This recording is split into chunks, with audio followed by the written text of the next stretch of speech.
And for more on the former president's dinner guests, let's bring in Niall Stanage, White House columnist with our partners at The Hill. Niall, great to see you. Thanks for being here. Good to see you, Natasha. So, Niall, can you help put this into perspective for us? Was this dinner a good idea, and what does it reveal to us? Oh, I think it was a terrible idea for all sorts of reasons. Not least, it's a bad idea on its face for a former president of the United States to be having dinner with two people who have made anti-Semitic statements. I mean, you just can't get around that plain fact. The other thing is, obviously, former President Trump, as Joe mentioned in his report, is arguing that he doesn't know or didn't know who Nick Fuentes is.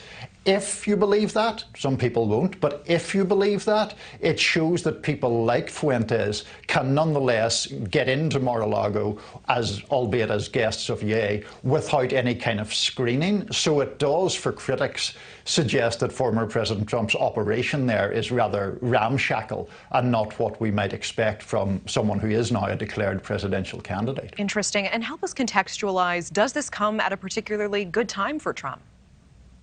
No, it doesn't. It comes at a time when he is vulnerable because of the results in the midterm elections, those results resurfacing the argument that he is an electoral liability for the Republican Party. And you're hearing those comments or those ideas being reiterated or emphasized by people like Chris Christie. The long and the short of it here, Natasha, is that Republicans who are skeptical of Trump argue, in essence, if you nominate him, the thing just becomes a circus. And having made that argument, Donald Trump has now invited the clowns in for dinner, rather dangerous clowns in the shape of Nick Fuentes in particular. So he has strengthened his critics' argument. And we know a smattering of Republicans and conservative groups have condemned the dinner so far. Most, though, prominent public faces of the GOP have been silent so far. Will that change, or should we continue to expect radio silence? I think that there are probably a number of people in the Republican Party who just would prefer not to fuel this controversy. From a political standpoint, they would prefer this to fade away. They don't want to generate new headlines.